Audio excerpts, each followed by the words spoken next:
Então, pessoal, boa noite. Mais uma vez, que é o Verlando que está falando, presidente do Centro Acadêmico de Geografia. É um prazer, né, mais uma vez, estar aqui para realizar esse encontro com vocês, né, em comemoração, né, ao Dia do Geógrafo. E ao longo desse mês, né, o curso de Geografia, juntamente com o Centro Acadêmico, vem realizando essas atividades, né, com lives, vídeos sobre diversas temáticas, o concurso de fotografia, que também está em andamento, muitas postagens bonitas, né, de cada um de vocês que estão postando ao longo desse mês. E além desta videoconferência, a gente ainda terá mais 3 até o dia 28, e que está na nossa programação lá no IG do Centro Acadêmico, né? E todas essas lives, elas têm a finalidade, né, de refletir o cenário atual, né, da geografia, da ciência geográfica, né, inserida nesse contexto de pandemia, né, como também uma atividade, né, para proporcionar a vocês algo diferente nesse tempo, né, de hashtag Fique em Casa. Então, seguindo o nosso cronograma, a webconferência de abertura, né, dessa noite, terá como título Geoturismo, né, e a sua importância para a geografia, dentro da temática de geossistemas, e geodiversidades, que será proferida pelo professor José Mauro Palhares, né, licenciado em Geografia e História pela Universidade do Oeste Paulista, mestre em Geografia pela Universidade Federal do Mato Grosso do Sul, doutor em Geografia pela Universidade Federal do Paraná e estágio, né, pós-doutoral pela Universidade Federal do Rio de Janeiro. E é professor da Universidade Federal do Amapá, Unifap, tem experiência na área de Geografia Física, com ênfase em Geomorfologia, Climatologia e Hidrografia. Eu quero acrescentar que durante também essa conferência, a gente estará tem uma equipe coletando, né, todas as perguntas, questionamentos e outros comentários, né, pelo chat do YouTube, né, exclusivamente no chat. Então, serão repassadas, né, os questionamentos ao final da live para o professor. Então, quero agradecer, primeiramente, o aceite do convite do professor José Mauro, e fique à vontade, professor, para explanar a sua fala. Ok, Fernando, boa noite a todos que estão nos ouvindo, neste momento de pandemia no Brasil e no mundo, né? É um prazer falar com vocês, para todo o Brasil, e primeiramente gostaria, antes de iniciar o nosso bate-papo, né, de agradecer o convite. Estou bastante feliz, muito emocionado em falar, né, nesta noite, um pouquinho, uns 40, 50 minutos aí, falar da geografia, dessa ciência tão querida, tão importante e tão antiga, né, que vem evoluindo ao longo da história da humanidade, e também sobre o geoturismo. Então, são duas questões bastante pertinentes, e principalmente neste momento agora de pandemia, onde o mundo, né, está praticamente parado, né, dos mais de 200 países do mundo aí. Então, isso é muito importante. Tá? Eu, como você já mencionou, eu sou do interior de São Paulo, estou aqui na minha casa em Foz do Iguaçu nesse momento, com a temperatura bastante agradável. Pela manhã estava 10 graus e agora 26, 27 graus no momento, né, devido a uma amplitude térmica até considerável no dia de hoje.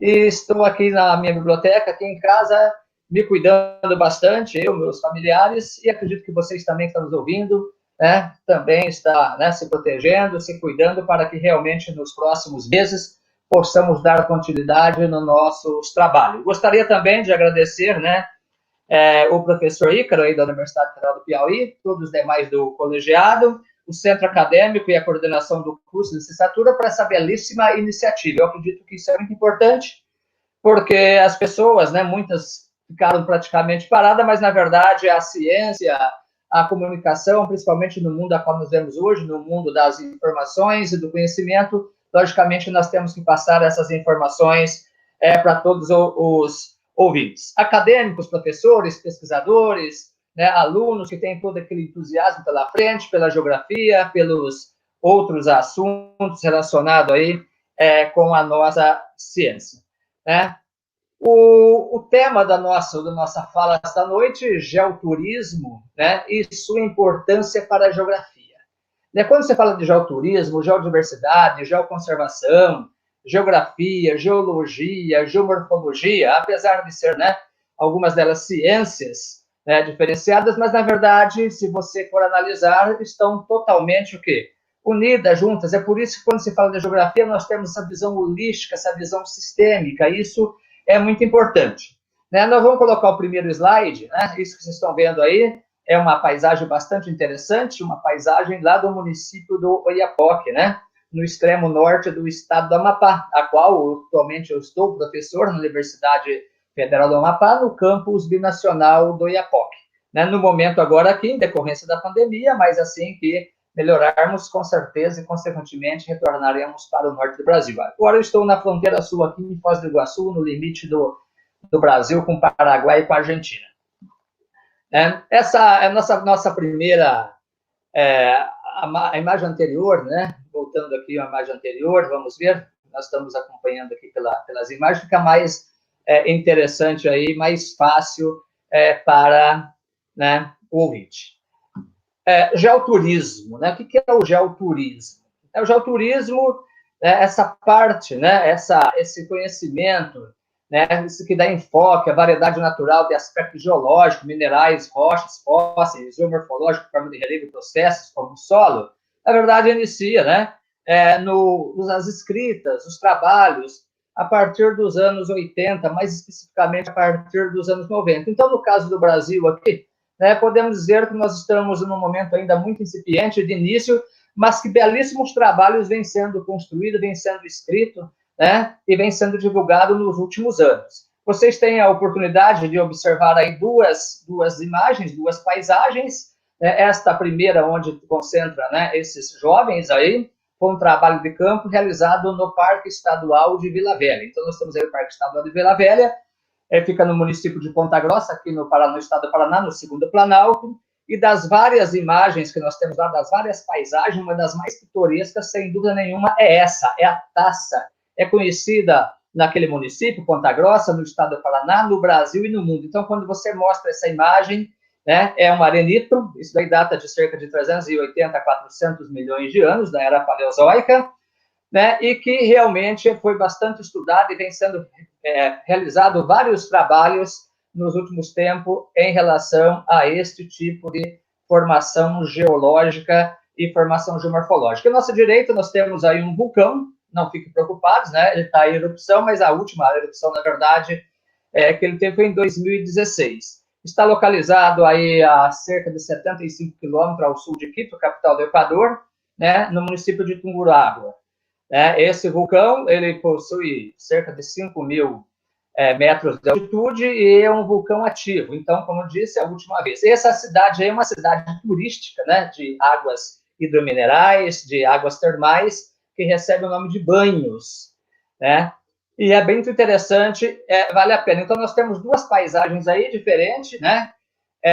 Uma relacionada com os agentes internos, né, vulcanismo, tectonismo, abalocismo, no caso aí o vulcão, e a outra aí um trabalho de escultura realizada pela água, né, ao longo do tempo. Por exemplo, os estudos dos anos 40, 50, 60, 70 aqui no Brasil, né, eles acreditavam, por exemplo, que esta forma aí de Vila Velha seria realizada pela erosão eólica, ou seja, erosão do vento. Mas aquela região ali de Ponta Grossa tem um índice pluviométrico que varia entre 1.500 e 2.000 milímetros de chuva.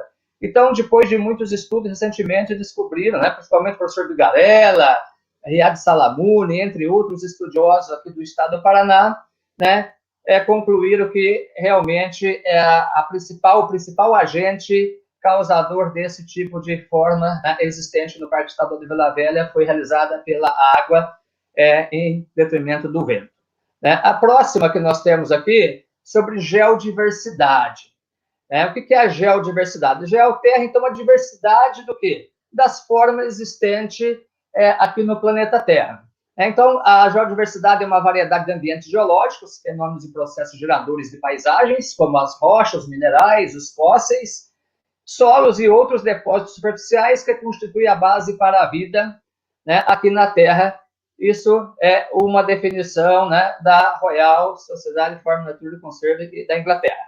E à nossa direita, nós temos aqui a primeira imagem, né, da esquerda de vocês. Isso daí é Bonito, no Mato Grosso do Sul, né, belas paisagens no município de Bonito, em rochas calcárias, em Bonito, e um observatório astronômico que data de 5.000 anos do presente, Stonehenge, no sul da Inglaterra, esta que vocês estão vendo aí, né, de rochas graníticas existentes naquele país. Geoconservação. Né? O que é a geoconservação? É um ramo de atividade científica que tem como objetivo a caracterização, a conservação e a gestão do patrimônio geológico e seus processos naturais. Esta bela imagem retrata as cataratas do Iguaçu, que inclusive agora nós estamos aqui vivenciando a maior seca desde 1983. O Rio Iguaçu, que em dias normais possui um caudal de aproximadamente 1.700, 1.800 metros de água por segundo, atualmente está com um pouco mais de 400 metros de água por segundo. Então, nós estamos vivenciando aqui no estado do Paraná uma seca bastante severa, né, dos últimos aí 20, 30 anos, até mais anos, 40 anos. E aí as cataratas do Iguaçu, observa-se uma erosão regressiva em rochas vulcânicas. Esse nosso terreno aqui do extremo oeste do Paraná data de entre 110 a 150 milhões de anos da era Mesozoica, com uma média de 132 milhões de anos, e que, na verdade, o que está ocorrendo aí é erosão regressiva ou remontante. Na primeira imagem que nós mostramos, né, no início, nós tínhamos uma outra imagem aí sobre o Rio Iguaçu, onde você observa a erosão remontante ou regressiva dos últimos, né? Na verdade, essa erosão ela já evoluiu 26 quilômetros desde a foz do rio Iguaçu, que deságua no Rio Paraná, que é uma das principais regiões, ou seja, um dos principais pontos turísticos aqui do estado, aqui do município de Foz do Iguaçu. Sem dúvida nenhuma, é o marco das três fronteiras, onde o rio Iguaçu deságua no Rio Paraná. E então, aí está ocorrendo esta erosão. E se alguém perguntar quantos centímetros ou metros isso acontece por ano, ou seja, esse desgaste. Sabe-se, né, nós temos rochas cristalinas aqui, uma rocha magmática extrusiva, basáltica, vulcânica, da era Mesozoica, e que depende muito, varia muito do período chuvoso, período de seca. Né? Se for uma grande tempestade, por exemplo, uma grande quantidade de água, numa única chuva pode acontecer aí de erodir alguns centímetros, enquanto que às vezes fica alguns meses, até anos aí sem erodir praticamente nada. Então isso é muito relativo. Por que eu estou dizendo isso? Porque alguns de vocês que estão nos ouvindo conhecem, né? E quando pega nos livros lá, por exemplo, da literatura, 275 quedas. Depende do dia, depende da época do ano, né? Se for numa época de muita chuva, consequentemente, vai aumentar a quantidade de quedas. Se for num período agora de seca, de estiagem, como nós estamos atravessando, consequentemente, nós teremos uma quantidade menor de quedas d'água. Muito bem. Nós temos os geossítios, né? Estou agora, então, apenas no momento, fazendo alguns conceitos, né, sobre geodiversidade, geoturismo, geoconservação e o geossítio. O que são os geossítios? São os locais bem delimitados geograficamente, onde ocorre um ou mais elementos da geodiversidade com singular valor do ponto de vista científico, pedagógico, cultural e turístico. Então, nos seus diversos locais onde acontece a geodiversidade, onde acontece o geoturismo, onde a paisagem ela se manifesta, né, trazendo paisagens diferentes, tanto de origem sedimentar quanto de origem cristalina, magmática, sedimentar ou metamórfica, também pode aparecer, né, alguns pontos como esse que nós estamos observando aí, por exemplo, com fósseis. O que é um fóssil? Fósseis são vestígios, são restos de animais e vegetais que ficam, né, guardados, né, sobre rochas. No caso aí, rochas sedimentares são as mais propícias para a formação de fósseis. Então, é por isso que nós temos no Brasil, na região do Triângulo Mineiro, ou no próprio estado de São Paulo, ou mais ainda no Vale dos Dinossauros, na Paraíba, né, ou aqui na América do Sul, por exemplo, na Argentina, onde vamos encontrar diversas áreas, abundantes áreas de bacias sedimentares e, consequentemente, nós vamos encontrar, então, a maior quantidade de fósseis. Isso é muito importante e faz parte, com certeza, do geoturismo, né? Geoturismo esse que, como eu disse, é recente, agora dos anos 80, mais especificamente dos anos 90, mas, na verdade, sempre existiu esses aspectos geológicos e geomorfológicos, porque na natureza natural, essas paisagens ela vem evoluindo. E, consequentemente, a população mundial e brasileira ela vem crescendo e vai ficando cada vez mais urbana, as cidades estão crescendo, né? E com isso as pessoas viajando cada vez mais, né? Quando você fala do turismo, as pessoas viajando, precisa basicamente de 2 pré-requisitos. Quais são os 2 pré-requisitos que precisamos para fazer uma viagem? Né? Nós precisamos de dinheiro e tempo. E, logicamente, houve nas últimas décadas, né, o mundo, na verdade, fica mais rico do ponto de vista econômico, e com isso as pessoas estão viajando cada vez mais e procurando, naturalmente, as pessoas que vivem em grandes capitais, grandes centros urbanos e metrópoles, megalópolis, enfim, procurando principalmente essas áreas mais afastadas, né? E com isso procurando esses locais de maior interesse geológico, geomorfológico. Então, consequentemente, para que você possa fazer o geoturismo, entender um pouco da geodiversidade, né? Entender dessas paisagens, de geossítios, etc., naturalmente você, né, as pessoas que têm um conhecimento, podemos dizer assim, maior, tem uma visão maior, consequentemente ela tem não seria, ela uma visão mais aprimorada, e com isso ela consegue, num primeiro momento, fazer uma interpretação. E aí entra o que eu vou dizer do turismo, e principalmente de quem conduz o turismo. Que um dos elos do turismo acaba sendo quem? O guia de turismo.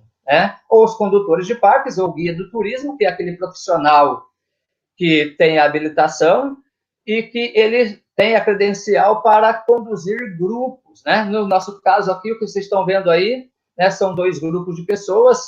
O da direita, né, é um trabalho de campo que nós fizemos lá em Oiapoque, essa paisagem aí de terrenos graníticos, né, que é característico principalmente da região do Platô das Guianas, no norte do Brasil, mais especificamente no estado do Amapá, onde aparecem serras como Tumucumá, Itapirapecó, entre outras. Nós temos aí, então, o município de Oiapoque com esse tipo de paisagem.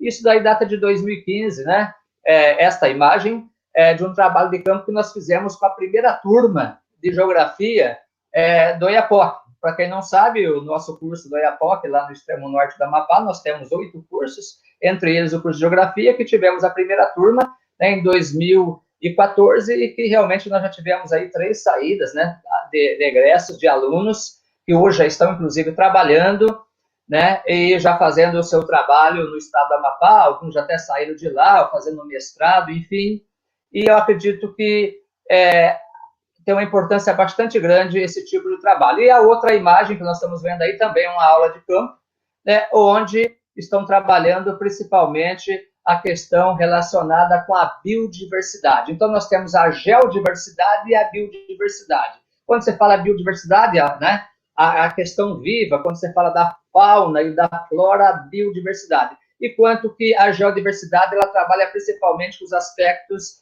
abióticos, onde falamos de geologia, de geomorfologia, da rocha, do solo, etc.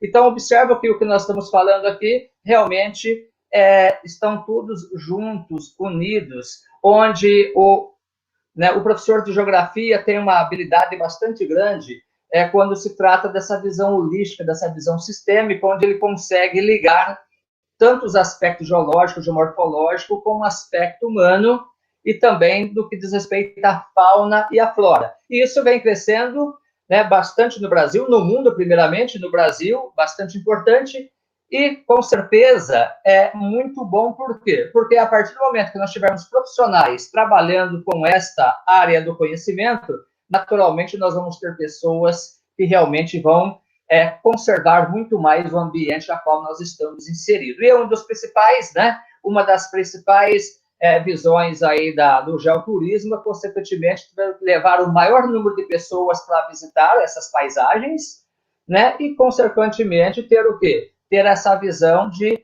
proteger, de conservar esses ambientes a qual nós estamos vivenciando. A próxima aqui é a interpretação da geodiversidade. Isso é muito importante, né?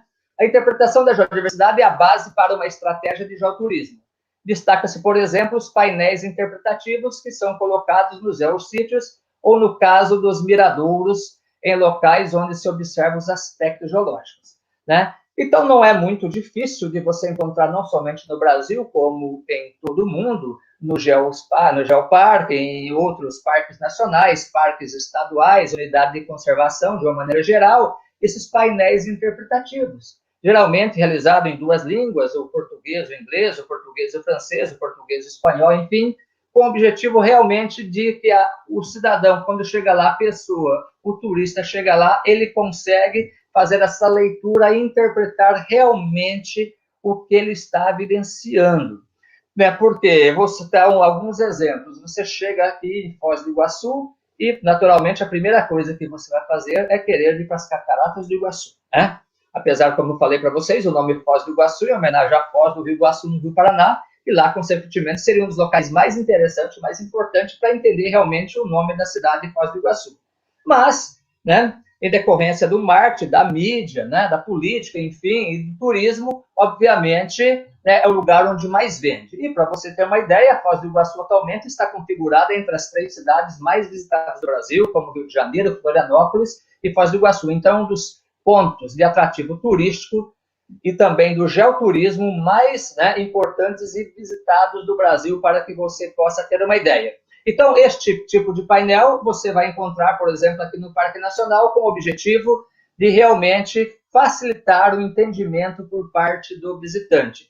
Ele estando com o guia de turismo ou não estando, ele vai ler esse painel, ele vai conseguir, então, interpretar a paisagem e, consequentemente, ele vai começar a fazer o quê? A entender. E a partir do momento que você começa a entender, naturalmente você começa a gostar. Porque geralmente a gente gosta de alguém, gosta de uma paisagem, do lugar, quando você naturalmente começa a conhecer. Então é muito importante esse tipo de interpretação na geodiversidade. Tem também painéis da biodiversidade, mas nesse caso que nós estamos mostrando aqui, o Geoparque Araripe. Então, o que é o Geoparque? O Geoparque é uma área que pode envolver 1, 2, 3 ou mais municípios, que tem como principal objetivo o quê? A proteção geoambiental daquela região. E não se esquecendo que todo geoparque tem que ter, naturalmente, pessoas vivendo ali na sua coletividade, onde ele começa a vender, né, esses produtos, começa a comercializar esses produtos. Por exemplo, você vai em alguns parques do mundo, né, você vai no parque em Portugal, por exemplo, onde você vai, ou na China, você vai encontrar, por exemplo, o Gel Restaurante, né? Você vai encontrar a Gel Padaria, a Gel Pizzaria. Por quê? Porque eles pegam esses produtos do geoturismo e começam a colocar, inclusive, até no cardápio existente nesses locais de interesse. E com isso, obviamente, vai atrair cada vez mais o visitante. Né? E quando se trata disso, não é da quantidade, mas sim da qualidade. E a gente observa, né, que belíssimos trabalhos vêm sendo realizados no Brasil. Né? Vou citar aqui, inclusive, alguns aqui.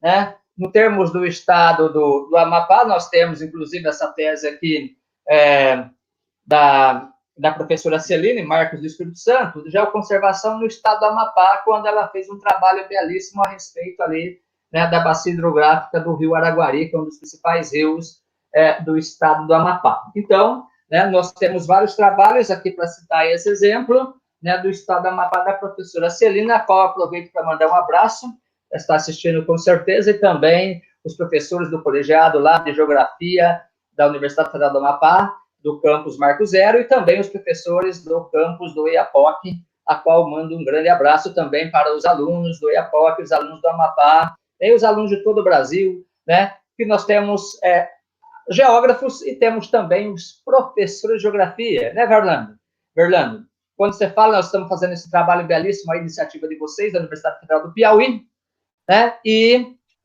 em homenagem ao Dia do Geógrafo, que é comemorado no dia 29 de maio. E nós não podemos deixar de mencionar também o Dia do Professor de Geografia, porque hoje nós temos pouco mais de 6 mil, né, geógrafos no Brasil, cadastrados no CREA, mas nós temos milhares de professores de geografia que não deixam de ser o que? Um pesquisador, né, um disseminador do conhecimento. E, obviamente, essa questão que nós estamos abordando atualmente, nessa noite, né, geoturismo, geodiversidade, geoconservação, naturalmente acontece, está o que? Ligado diretamente com a geografia, principalmente a geografia física. Apesar da geografia ser uma, né, mas existe aquela dicotomia, infelizmente, a geografia física, a geografia humana, mas, na verdade, eu vejo somente uma geografia. E quando eu falar, por exemplo, do geoturismo em áreas urbanas, daqui a pouquinho eu falarei do geoturismo em áreas urbanas, e vou ter uma importância bastante grande o geógrafo que trabalha com a geografia urbana. Né? Existem trabalhos também feitos pela professora Luciana Freire, né, em Altamira, no Pará, sobre as cavernas de origem calcárias, entre outras, lá também em terrenos cristalinos, que também é uma tese doutorada, né, para mencionar a Amazônia, mencionar o estado do Amapá. Existem belíssimos trabalhos. Temos esse livro aqui, que não faz muito tempo, do nosso amigo do professor Guerra e sua esposa, Carmen, né, que é geoturismo, geodiversidade, geoconservação. Agora, quando nós tratarmos de assuntos relacionados com o geoturismo urbano, um dos primeiros trabalhos, para nos dizer, o primeiro trabalho é esse daqui, Geoturismo em Curitiba. Nós temos o geoturismo em Curitiba, que foi feito, né, pelo Antônio Ricardo, o Eduardo Salamuni e o Gil Pierre Cars, né, trabalhos belíssimos. E também uma das referências que nós temos do geoturismo no Brasil é a nossa colega, a nossa amiga, a professora Jasmine Cardoso, da Universidade Estadual de Ponta Grossa, né? E um belíssimo trabalho também, que não sei se vocês conhecem aqui, olha só, esse trabalho aqui, Cachoeira do Rio Tingui, né, no estado do Rio de Janeiro, feito pela professora Kátia Mansur. Isso daqui é recente, é novo, tá? Acabou de sair do forno, um trabalho belíssimo, né, feito na língua portuguesa e na língua inglesa. Então, nós temos muitos trabalhos, dissertações, teses realizadas no Brasil nos últimos anos, dos anos 90 para cá, da Universidade Federal de Minas Gerais, da PUC, do Rio de Janeiro, enfim, da Universidade Federal do Ceará, a qual aproveito para mandar um grande abraço para o professor Cacau, Edson Vicente da Silva, né, o professor Cacau, nosso amigo, enfim, que trabalha também isso daí. Nós temos belíssimos trabalhos, então, acredito que o caminho realmente é esse, nessa questão que estamos discutindo. Aqui nós temos o Brasil com o Geoparque. Na verdade, de 2006 foi criado o primeiro e único parque, né, Geoparque no Brasil, no estado do Ceará, e existe, então, aqui, ó, de possíveis, diversas, aí, dezenas de áreas importantes aí que possuem características para a criação de geoparques. Isso é muito importante, como eu estava falando, que engloba, né, um ou mais municípios, e que um dos objetivos da criação do geoparque é a manutenção da geodiversidade e também do ponto de vista econômico, principalmente para aquelas pessoas que vivem ali no entorno, que vivem no local, na verdade, para uma espécie de um turismo comunitário. Então, isso é muito importante e vem desenvolvendo nos últimos anos no Brasil e no mundo.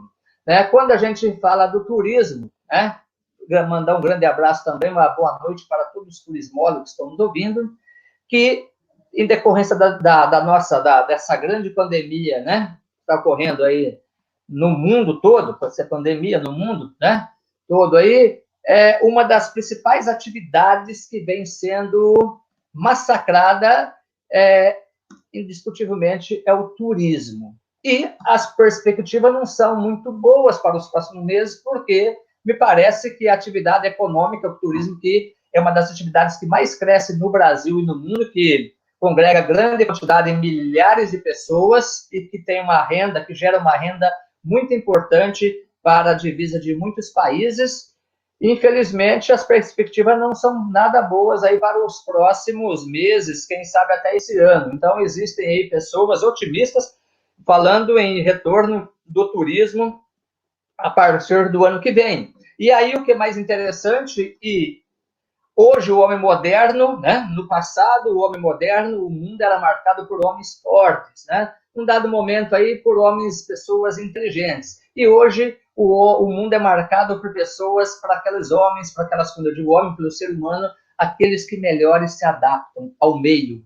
E muitos turismólogos, né, e muitos guias de turismo vêm se adaptando, vêm tendo a criatividade de fazer o quê? De se adaptar nesse período onde não tem o visitante, não temos o turista, consequentemente essas pessoas estão, procurando caranguejo, por exemplo, nos manguezais, outros estão fazendo atividade de lavar carro, enfim, pelo Brasil inteiro aí, para, né, não está tendo podemos dizer, essa ajuda dos R$600 aí pelo governo, né, as pessoas ligadas ao turismo, e, consequentemente, estão procurando outras atividades para realizar. Mas, com certeza, né, se não for breve, agora num curto prazo de tempo, mas até o final do ano que vem, consequentemente, voltará a atividade turística. E com isso, nesse momento de crise, realmente o momento de crise é um momento de oportunidades, um momento de repensar e, com isso, de ter maiores criatividades em todos os ramos da atividade econômica, mas do qual nós estamos falando aí do turismo. E, consequentemente, o turismo no Brasil, apesar de nós recebermos um pouco mais de 7, 8 milhões de turistas no Brasil de dimensão, um país de dimensão territorial como o nosso, eu tive recentemente em Portugal, por exemplo, o ano passado eles receberam 22 milhões de turistas, ou seja, 3 vezes mais do que o Brasil desse tamanho. E a gente observa as várias paisagens existentes em nosso país e, consequentemente, do ponto de vista turístico ou geoturístico, de geodiversidade, de geoformas, de geossítios, consequentemente, nós temos muito a desenvolver, muito a produzir e, consequentemente, muito a mostrar para turistas, não somente para brasileiros, como o país da América do Sul e também do mundo inteiro. Então, realmente, essa questão é bastante pertinente e merece uma atenção bastante grande. E os geógrafos que estamos ouvindo, professores de geografia, pesquisadores, são pessoas que têm esta visão, que eu já comentei logo de início, e, consequentemente, se torna muito mais fácil. Você que é professor do ensino fundamental e médio, é muito interessante, por exemplo, pegar o seu aluno e levar para o campo. E dentro do campo ele poderá trabalhar qualquer área da geografia agrária, enfim, da geografia rural, da geografia física, como a geologia, a geomorfologia, a climatologia, e naturalmente poderá trabalhar o quê? O geoturismo. E a partir do momento que os alunos começam a gostar, ele deixa de fazer o quê? De ter aquela geografia que, infelizmente, nós temos ainda no Brasil inteiro e em muitos países do mundo, que é aquela geografia decoreba, onde pensa que a geografia é o quê? Decorar capitais de países, nome de rios, etc. A geografia é uma ciência muito interessante, é uma ciência de integração que, na verdade, ela precisa do quê? Ela precisa de fazer o entendimento, de fazer a leitura.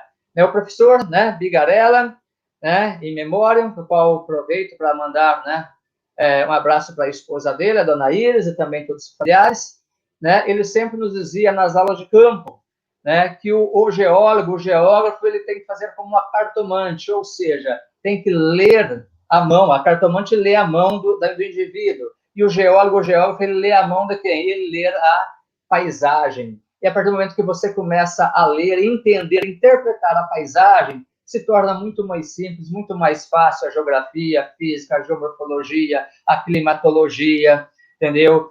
Toda a área da geografia, enfim, toda a área do conhecimento a qual nós estamos mencionando. Aqui nós temos a sustentabilidade. Essa é uma questão bastante interessante quando se trata de sustentabilidade. A sustentabilidade econômica local baseada na geodiversidade engloba atividades como a produção de artesanato, criação de infraestrutura, de apoio como alojamento, restauração e animação cultural. Isso é aquilo que eu estava comentando, da sustentabilidade, momentos atrás, onde é muito importante e fundamental você ter estas áreas de visitação, mas que você começa pela educação ambiental, pelos trabalhos realizados com as pessoas, para que elas possam ter entendimento e ter um bom senso de que realmente nós precisamos de manter esses sítios geológicos, arqueológicos, tanto a fauna quanto a flora, em boas condições. Nós temos que conservá-lo para que possamos aproveitar não somente as gerações presentes, como também as gerações futuras. É o que nós falamos aí em sustentabilidade. É muito difícil, é uma responsabilidade muito grande falar em sustentabilidade. Será que realmente nós temos essa sustentabilidade? Mas, com certeza, quando nós iremos trabalhar de forma, com uma visão sistêmica, com uma visão da educação ambiental, com uma visão que tudo na Terra, na verdade, vai se transformando, vai se criando, e que realmente, se nós não cuidarmos, pode deixar de existir, como muitas espécies de animais e plantas vêm se perdendo ao longo dos anos no planeta Terra. Consequentemente, é uma preocupação bastante grande. E neste momento de pandemia, por exemplo, nós observamos que várias partes do Brasil, principalmente nos grandes centros urbanos industriais, como São Paulo, Belo Horizonte, o Vale do Paraíba, no estado de São Paulo, com o Rio de Janeiro, ou mesmo Europa, China, Japão, etc., em grandes áreas industriais, consequentemente, com essa redução drástica que nós tivemos das atividades econômicas, houve uma melhora bastante significativa do ponto de vista ambiental em nosso planeta. Então, você, caro jovem, principalmente, né, o grande desafio que nós temos na geografia, na ciência, a ciência ela existe para isso, para o bem das pessoas. Ela existe tanto para o bem quanto, né, para o mal, como, por exemplo, a criação de uma bomba atômica, ou como a criação, por exemplo, de um remédio, a qual nós estamos precisando muito aí, né, para a Covid-19. Mas o importante realmente você, né, aluno, você, professor principiante, neófito, né, ou mesmo aqueles que já estão atuando ao longo de algumas décadas na sala de aula, nós temos que, antes de tudo, ter o quê? Imaginação. Tudo que nós vamos fazer, nós temos que ter a imaginação e ter uma boa percepção. Um geógrafo que tem uma percepção se torna muito mais simples, muito mais fácil e muito mais gostoso, gratificante de você estudar a geografia. Né, uma das grandes importâncias que nós temos em responsabilidade como professores e educadores é colocar no quê? Nesse jovem que está aí, né, na sociedade brasileira, na sociedade mundial, que realmente viver aqui no planeta Terra é belíssimo, né, é muito bom, é gratificante e que existe a possibilidade de fazer algo diferente para que possamos ter uma vida melhor, um mundo mais igualitário, etc. E não passa, né? E perpassa claramente aí por meio do turismo, do geoturismo, etc. Né? O turismo, como eu comentei, é uma das atividades que mais cresce, né? Que vem mais crescendo no Brasil e no mundo. E as pessoas vivendo cada vez mais apertadas, cada vez mais doentes nos grandes centros urbanos industriais, consequentemente estão procurando cada vez mais a zona rural, o campo, as paisagens naturais e, consequentemente, então, um vasto campo aí para essa área do turismo, principalmente esse turismo geológico, geomorfológico, a qual se trata muito bem o geoturismo. Muitas pessoas, né, pensam que o geoturismo está relacionado mais com a geografia, mas, de fato, ele está mais relacionado com a geologia, né? Então, existe, inclusive, aí, às vezes, né, umas discussões muito interessantes e calorosas entre se está na geografia ou na geologia, não importa qual está, mas o importante é que realmente nós temos que mostrar para um número maior de pessoas essas paisagens belíssimas, magníficas, que foram ao longo da história da humanidade, na verdade, do planeta Terra, dos últimos 4,5 bilhões de anos, tanto dos agentes internos ou endógenos, quanto dos agentes externos ou exógenos, que tem o trabalho de construir paisagens e também de ter um trabalho de esculturação dessas paisagens, manifestando dessa forma o que nós estamos apresentando aqui nesta noite. Aqui é a divisão regional do Brasil, o Brasil com 8 milhões e meio de quilômetros quadrados, né? E nós temos essa divisão realizada, a última aí, 69, 88, na última Constituição, essa divisão regional do Brasil, realizada pelo IBGE. E se você fizer, né, um estudo nos últimos 500 anos, o Brasil naturalmente teve várias, né, do espaço do ponto de vista geográfico, aí, do ponto de vista da formação geográfica do Brasil, houve várias mudanças ao longo desses 500 anos. E essas 5 regiões aí é bem interessante para classificarmos, inclusive do ponto de vista aí também do geoturismo, porque, como cortado por pela linha do Equador, Trópico de Capricórnio, nós temos várias paisagens, desde a região tropical equatorial no extremo norte do Brasil, como também de regiões temperadas, como nós temos aqui no extremo sul do Brasil, aqui na região sul do Brasil. Então, é muito interessante, porque existem várias paisagem diferenciada, que ao longo dos últimos milhares de anos, aí, dos últimos milhões de anos, vem se transformando, proporcionando paisagens cênicas, belas paisagens bonitas, que vem sendo trabalhada, desenvolvida, estudada, mapeada, né, ao longo das últimas décadas. Esse é o estado do Amapá, é o estado a qual eu vivo atualmente, apesar de estar aqui já 2 meses, né, agora dia 15, né, antes de ontem, essa semana agora que passou, já 2 meses aqui em Foz do Iguaçu, me cuidando bastante aqui, acredito que vocês também, geógrafos, alunos, professores, enfim, estão se cuidando aí para que realmente em breve possamos voltar às nossas atividades em sala de aula presente. Porque das 63 universidades que nós temos no Brasil, me parece 5 ou 6 aí que realmente estão fazendo um trabalho online, enquanto que as outras, nós principalmente do norte, lá do Amapá, enfim, de outros estados, mesmo do Pará, Roraima, etc., a qual aproveito para mandar um grande abraço ao colegiado de Geografia lá da Universidade Federal de Roraima, também da Estadual, é uma dificuldade bastante grande, porque o Brasil, devido à sua grande extensão territorial, nós temos muita semelhança, muita diversidade também, e ainda muitas pessoas, milhares de pessoas que não têm acesso a essa belíssima ferramenta a qual nós estamos apropriando neste momento aqui, para passar informação, esse bate-papo aqui para todo o Brasil e para todo mundo. Estão ouvindo também lá no Canadá, Niagara Falls, a qual mando um grande abraço para o Henrique, que está nos ouvindo também, Niagara Falls, lá no Canadá, muito importante, que é outra paisagem, cataratas, do Niagara, lá nos lagos, grandes lagos da América do Norte, Superior, Michigan, Huron, Erie e Ontário, na fronteira entre os Estados Unidos e Canadá, e aqui as nossas cataratas do Iguaçu, São paisagens diferentes e, naturalmente, rochas diferentes, formações diferentes, aqui é por erosão, lá erosão glacial, enfim, aqui uma outra formação geológica, que é uma grande falha geológica do Paraná, desde Guaíra até Poçadas, na Argentina.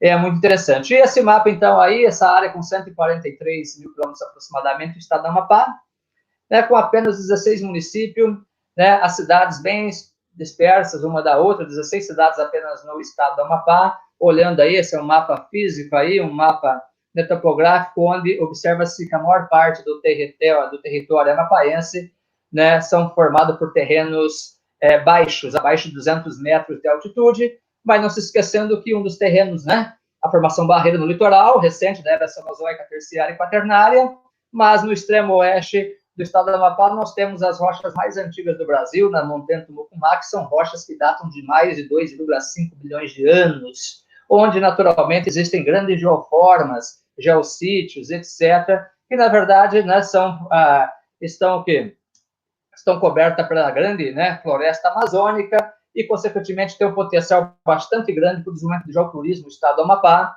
e que realmente precisamos, não somente o Amapá, como a Amazônia, e o Brasil, de uma forma geral, ainda carece de muito estudo, muita pesquisa.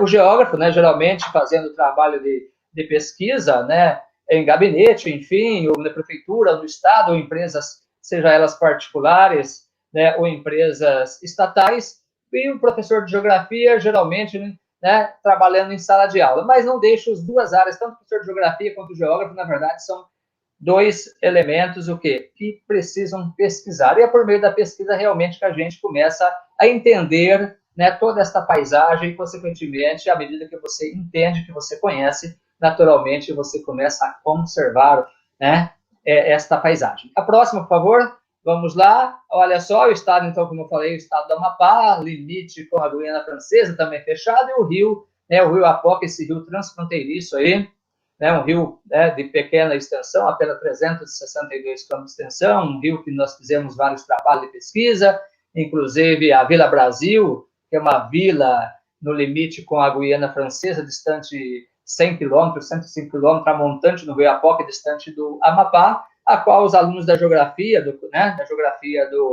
lá de Apoca, foram os pioneiros, na verdade, os primeiros alunos na história de fazer um trabalho de campo conosco lá, foram 40 alunos, uma visita para entender, então, aquela vila distante lá no meio da floresta amazônica. E quando já falando de Oiapoque, puxar um pouco a sardinha para o nosso lado, não sei, mas o Oiapoque, muitas pessoas pensam que do Oiapoque ao Chuí são os pontos extremos.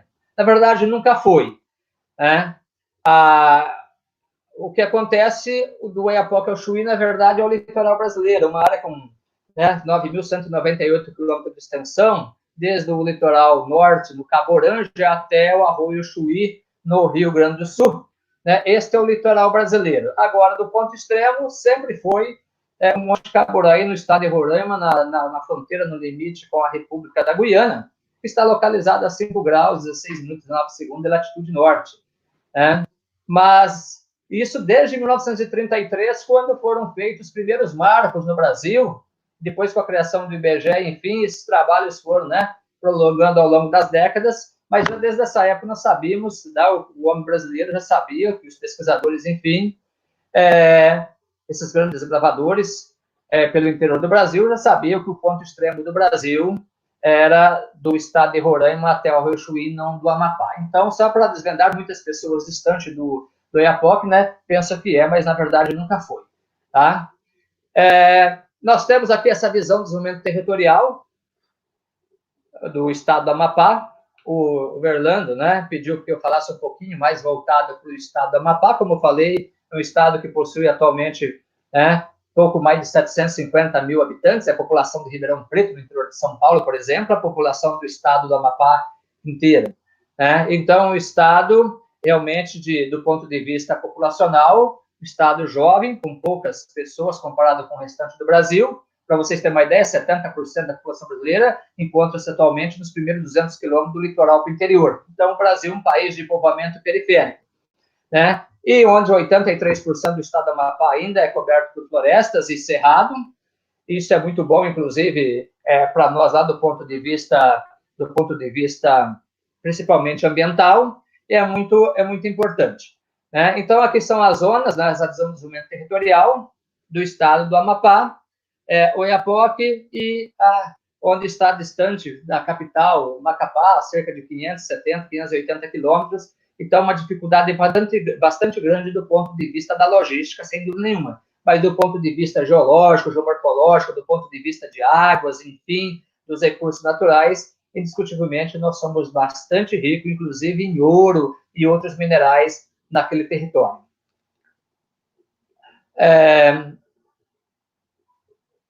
Aqui, né, o estado do Amapá e aqui o PIB, né, do Amapá, atividade econômica, esses dados datam de 2010, uma questão que poucas pessoas sabem, que houve um aumento considerável nos últimos 3, 4 anos, principalmente no extrativismo, né, na extração aí de madeira. Né? Então, hoje, para quem não sabe, hoje um dos principais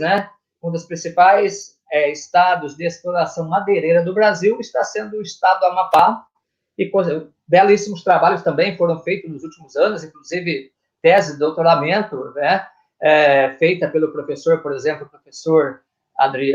o Alexandre Halber, fez recentemente, no ano passado, terminou uma tese a respeito, né, dessa questão relacionada com a economia do Amapá, onde concluiu que uma das principais atividades hoje do estado do Amapá é o corte de madeira da floresta, inclusive para atender, né, não somente o território nacional, ou seja, o mercado brasileiro, como também internacional, voltado para as exportações, principalmente para o território europeu. Né? Então, das atividades, o setor terciário é o mais abrangente, onde pouco mais de 40%, para você ter uma ideia, atualmente, da economia do estado do Amapá, aquela economia chamada economia de contra-cheque. Esse é um problema muito grande, que é encontrado em nosso país, né, do ponto de vista econômico, onde praticamente metade da economia, quase 50%, data do contra-cheque no nível, seja ele municipal, estadual ou federal. Agricultura e subsistência, né, temos aí pouco mais de 1%, que é relacionada ao setor primário, e o setor secundário, né, algumas pequenas indústrias, de uma forma muito incipiente ainda, no estado do Amapá. Mas, voltando, o que nos interessa se trata do turismo, muito, né, podemos dizer assim, muito devagar, lentamente, quase parando, mas aproveito já para mandar também uma mensagem aí para os governantes, enfim, para as pessoas que administram, né, e que trabalham, inclusive eu, no estado do Amapá, que realmente uma das características que nós tínhamos que fazer, indiscutivelmente, seria desenvolver o turismo, né, turismo e também o geoturismo, a geodiversidade, a geoconservação, porque existem belíssimas paisagens no estado do Amapá, como em outras áreas do Brasil, e que realmente ela deve ser estudada, deve ser mapeada, trabalhada e, obviamente, ser mostrada para a população, porque as coisas bonitas, né, devem ser mostradas indiscutivelmente, e principalmente quando trabalhando com pessoas, com profissionais. Nós precisamos de profissionais, é por isso daí a importância do guia de turismo, daí do profissional credenciado, qualificado, para que realmente possa mostrar para o cidadão, para o turista, aquela paisagem e, obviamente, né, levar à consciência que realmente nós temos que visitá-lo, conhecer, aproveitar, né, daquele produto turístico, aquele produto geoturístico, mas nós devemos realmente protegê-los. Aqui, né, ainda no estado do Amapá, agora o município do Oiapoque. O município do Oiapoque, um dos 16 municípios do Oiapoque, aliás, do estado do Amapá, dos quais estamos observando esse mapa aí, gente. Esse mapa é um mapa que representa o município do Oiapoque com uma área de 23 mil quilômetros quadrados. Ou seja, em termos de dimensões territoriais, para que vocês possam fazer uma analogia, o município do Oiapoque é maior que o estado de Sergipe. É o maior município do Brasil, Altamira, né? No estado do Pará. O maior no mundo, na verdade.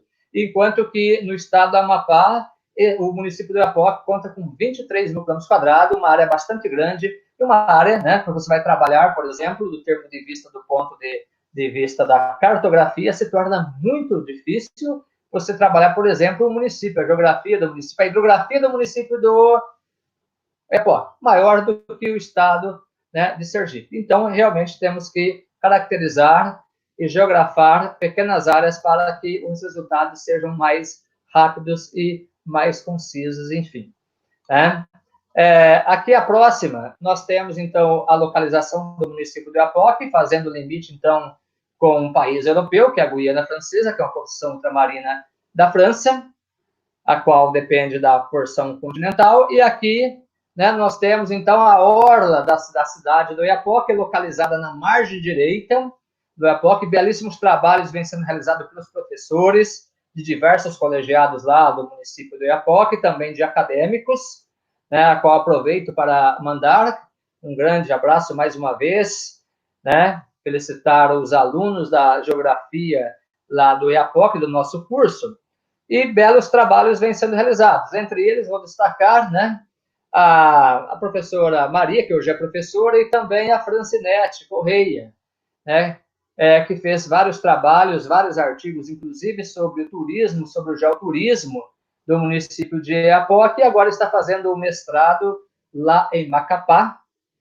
Né? Nós temos o último, na verdade, do Brasil, o último programa de mestrado em Geografia do Brasil, é da nossa universidade, Universidade Federal do Amapá, a qual aproveito para mandar uma boa noite para a professora Dagnete, a nossa coordenadora lá do mestrado de Geografia, e também para os demais lá professores, colegas do nosso colegiado. Então, a Francinete, mais uma vez, tem belos trabalhos, né, que vem sendo produzido aí nos últimos tempos. Aquela, voltando um pouquinho só, aquilo que vocês observaram aqui, pessoal, volte um pouquinho aqui, deixa eu voltar aqui.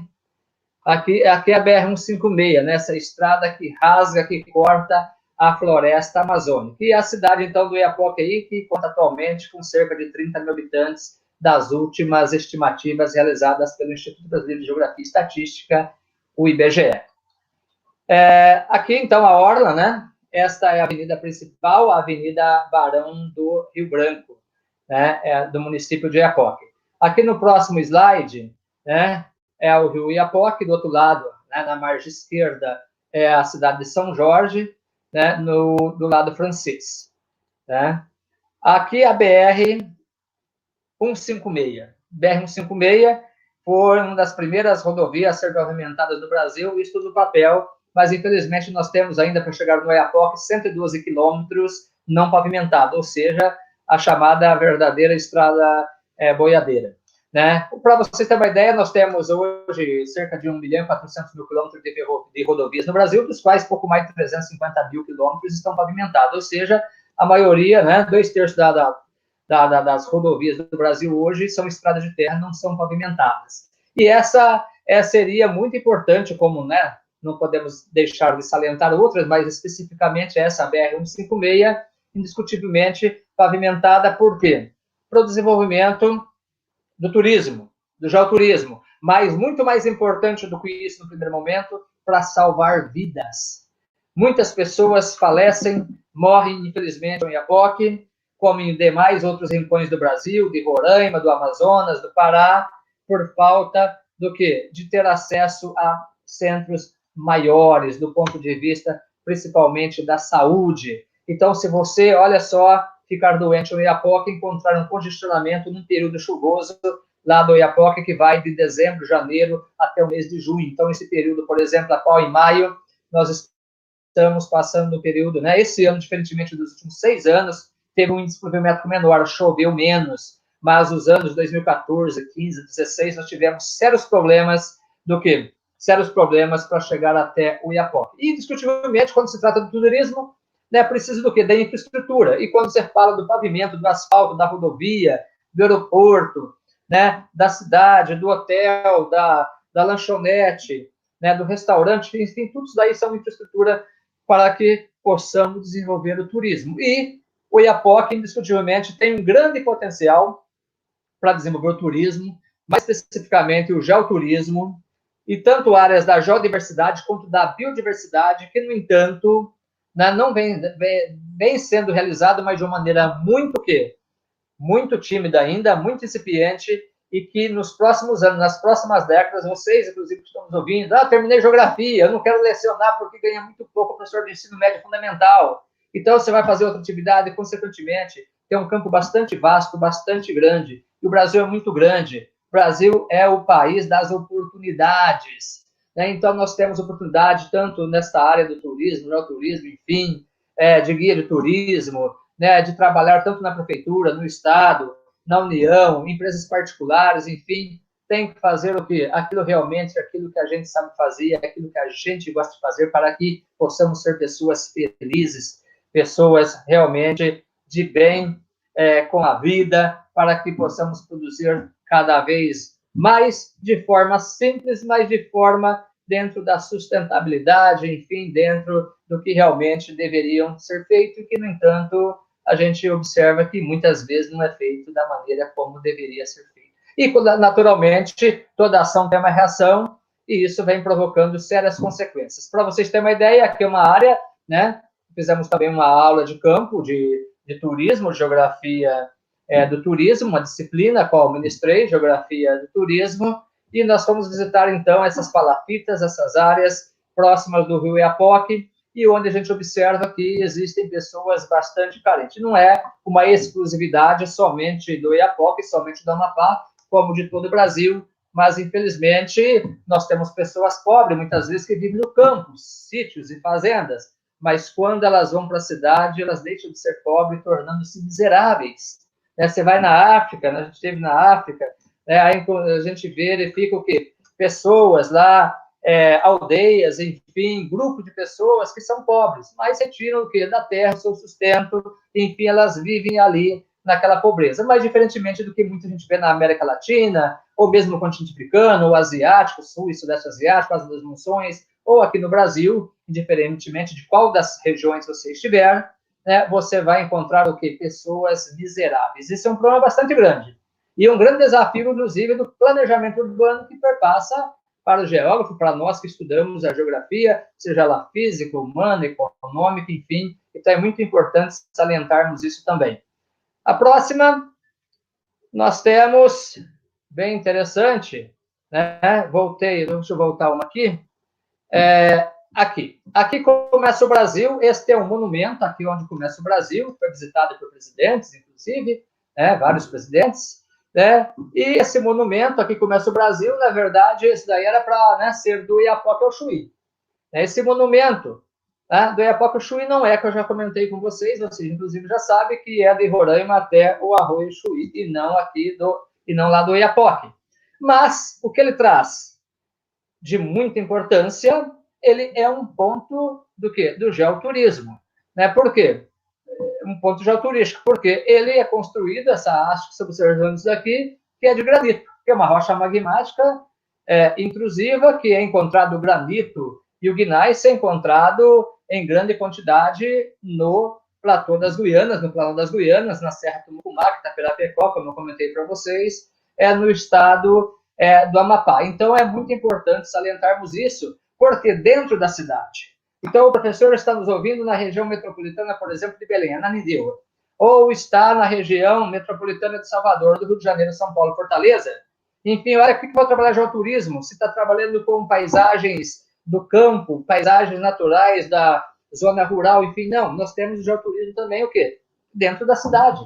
Então, você vai em São Paulo, ou Salvador, ou São Luís, ou Porto Alegre, qualquer região do Brasil e do mundo, e você, naturalmente, vai trabalhar com seus alunos numa aula, que pode ser a pé saindo do seu colégio ou da universidade, e você vai fazer uma aula com seus alunos para mostrar os pontos geoturísticos e muitas vezes o invisível urbano que a gente fala, né? A gente anda pela cidade no dia a dia, de carro, a pé, mas dessa correria do dia a dia, desse mundo moderno, cada vez com muito mais transtorno, as pessoas cada vez mais deprimidas e estressadas, elas não conseguem enxergar e vivendo num mundo de muita informação, bombardeada a todo tempo com muita informação. Então, uma outra questão muito importante, nenhum ser humano, nenhum homem, nenhuma mulher, nenhum ser humano hoje consegue estar atualizado com todas as informações que nós temos. Nos anos 70, 80, as informações elas dobravam no mundo a cada 4 anos. Nos anos 2000, a cada 20 meses. E hoje, todo ano, as informações elas estão sendo duplicadas no mundo. Então, não existe nenhuma pessoa no mundo que consegue saber de todas as informações, seja da geografia, da geologia, da geomorfologia, o que está acontecendo no planeta. Então, muito importante é ter o quê? A percepção, a imaginação e começar a fazer o quê? Essas analogias e pegar você que está ouvindo mais uma vez para um professor de geografia, o mesmo geógrafo, enfim, que na verdade, né, acaba sendo basicamente a mesma coisa aí, porque os dois pesquisam, enfim, está em sala de aula, seja qual esfera for, no ensino secundário, no ensino inicial, ou na universidade, ou na licenciatura, no bacharelado, é sair a campo, porque o grande laboratório nosso da geografia, do turismo, é o campo, e quando você sai, naturalmente, as coisas se tornam muito mais fáceis, e os alunos começam a entender e começam a interpretar, e com isso, nós, professores educadores, nós aprendemos muito, porque todo aluno, quando ele vem da sua casa, todo acadêmico, ele traz consigo um conhecimento bastante vasto, ou seja, muitas informações, e nós, como educadores, professores, temos o quê? Não somente na geografia, como no turismo, é de fazer essa lapidação dessa grande peça que chega lá, o aluno com muitas informações, a gente começa a organizar essas informações para produzirmos o conhecimento. Então, é muito importante. Olha esse daí, o Monumento do Laudo Suíço. Também é outro ponto importante do ponto de vista turístico do município de Oiapoque. Aqui nós estamos no centro da cidade, essa imagem do centro, na Avenida Barão do Rio Branco, no centro do Oiapoque, onde ele foi construído para fazer o que? Simbolizar os 100 anos, o primeiro centenário do Laudo Suíço, quando houve, então, o Laudo Suíço, que o Brasil teve esse território desmembrado do continente europeu, no caso aí da França, o Rio Oiapoque, e no passado o Rio Araguari, outros rios, enfim, mas atualmente, então, nós temos o Rio Oiapoque. Muito bem. Mas, aqui uma outra paisagem, né, do Rio Oiapoque. Deixa eu verificar uma outra aqui para que vocês possam visualizar mais. Esses grandes paredões rochosos aqui, na verdade, acaba sendo um grande travessão no Rio Oiapoque, delimitando o curso inferior do curso médio. Daqui onde vocês estão vendo até a foz dele, no Cabo Orange, no Oceano Atlântico, são cerca de 66 quilômetros. Daqui a montante até lá na Vila Brasil, são mais 105 quilômetros, onde delimita o médio do alto Rio Oiapoque, e esse é muito importante, tanto do ponto de vista geológico, geomorfológico, também do geoturismo. São formados de rochas graníticas, aí também de gneiss, muito antigo, que pertence ao Platô das Guianas. São rochas aí que datam de mais de 2 bilhões de anos, para que vocês possam ter uma ideia. Então, aparece ao longo dessas paisagens, ainda dentro do município do Oiapoque, muitos geossítios, geoformas, né, que isso acaba sendo uma geoforma, e que, na verdade, os acadêmicos e professores lá conosco, nos últimos tempos, vêm realizando o trabalho, e o nosso objetivo exatamente é mapear toda essa área aí e colocar, aonde? Na academia, para que as pessoas, sejam elas leigas, sejam elas estudiosas, pesquisadoras, possam ter acesso e ter uma interpretação melhor para que possamos fazer o quê? Conservá-lo. Aí, voltando aqui, nós temos aqui, deixa eu voltar aqui um pouquinho, deixa eu verificar se aparece, mas aqui. Esse travessão que eu estava mostrando para vocês, da Grande Rocha, né? Aqui existe um projeto que, no futuro, não muito distante, será construído uma PCH, uma pequena central hidrelétrica, né? Para geração, mais ou menos, aí de 6 mega, e que, na verdade, o que acontece? Poderia muito bem, ao invés de ter construir essa PCH, poderia muito bem desenvolver o geoturismo e manter esta paisagem bonita, essa paisagem cênica aí, nesta região, nesta área que está delimitando o curso inferior do curso médio do Rio Oiapoque. Então, aqui apenas algumas imagens, né, do Rio Oiapoque. Mais ainda, aqui é Cleveland do Norte, é um distrito, né, de Oiapoque, é uma área, uma colônia, foi uma colônia penal, na verdade, é uma área muito importante, conhecida, onde existe o quartel aí do Exército, então é uma área da geopolítica brasileira de fundamental importância no limite do Brasil com a Guiana Francesa e também, não muito distante dali, está localizado o Suriname, enfim, é uma área muito importante do ponto de vista da geopolítica sul-americana. Aí, mais uma imagem aqui de Cleveland do Norte. Aqui é o Rona, né, uma chácara onde recebe visitantes, principalmente do lado francês.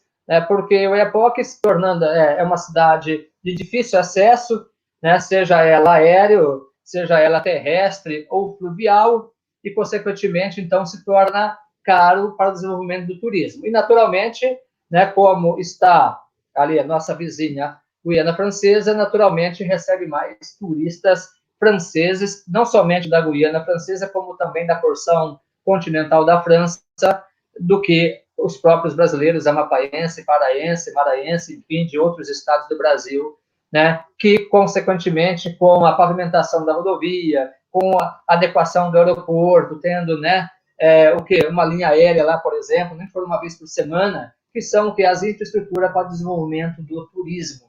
Então, quando se fala do turismo no Brasil, cresceu bastante, principalmente no Nordeste brasileiro. O Nordeste brasileiro é a região, das 5 regiões, a que mais recebe turistas, principalmente turistas vinculados às praias. E foi durante o governo do FHC, nos anos 90, que houve um investimento maciço naqueles grandes empreendimentos do litoral brasileiro nordestino, como, né, a região ali da Bahia, do Rio Grande do Norte, de Pernambuco. Não é mérito entrarmos agora aqui, né, para onde que vai esses capitais, essas divisas, esse dinheiro arrecadado dessas grandes empresas, principalmente provenientes da Europa, os Estados Unidos, essas grandes cadeias de hotéis, enfim, mas cresceu bastante com investimento.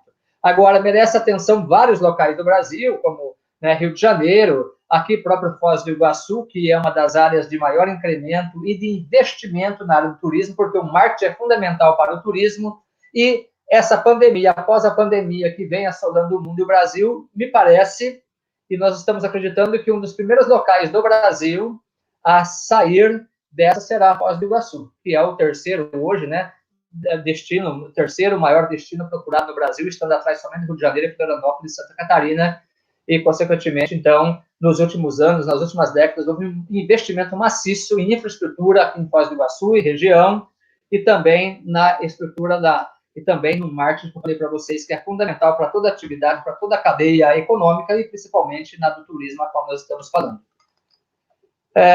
Também, né, a margem direita, aí uma praia arenosa, né, ainda nessa chácara do Rona, a qual eu mencionei, né, na próxima aqui podemos observar também algumas palmeiras, e esta margem direita do rio Oiapoque ainda, e que vem desenvolvendo o turismo, mas ainda de maneira muito incipiente. E aqui a ponte binacional, né, essa ponte binacional que une, né, o Brasil e a Guiana Francesa, foi inaugurada o ano passado, em março, enfim, mas que atualmente o tráfego, né, ele ocorre principalmente somente de uma única mão, ou seja, somente da Guiana Francesa em direção ao Brasil, e é muito difícil o brasileiro entrar lá devido a uma série de questões, entre o seguro, toda a documentação. Para entrar na Guiana Francesa, por exemplo, precisamos do visto, para ir na França continental não, mas na Guiana Francesa sim. Isso acaba sendo o quê?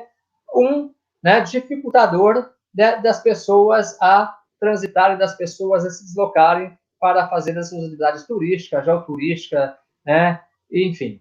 Né.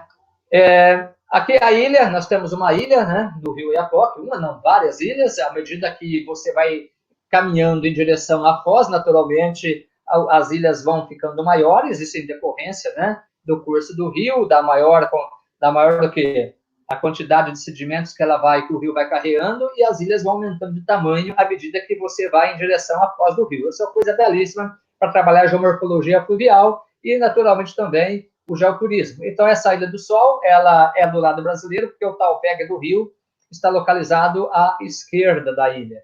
Então, Talveg, né, para quem não sabe, é a parte mais profunda do leito fluvial. Então, a ilha ela está mais próxima da margem brasileira, ou seja, à direita, né, do Talveg e do rio Iapoque. Portanto, esta ilha pertence ao Brasil, olha só, e ela recebe turistas, né, principalmente 95% dos turistas que a Ilha do Sol recebe são de franceses, não somente da Guiana Francesa, né, crioulos que vivem lá, enfim, como também da França continental, de italianos, europeus de uma forma geral, também americanos, canadenses, enfim, pessoas que procuram esse local bem interessante, de descanso, bem hospitaleiro. Aí vive um casal, né, seu Leal e a dona Valéria, e que se encontra há muito tempo aí e que, na verdade, eles são responsáveis pela essa pousada, é uma pousada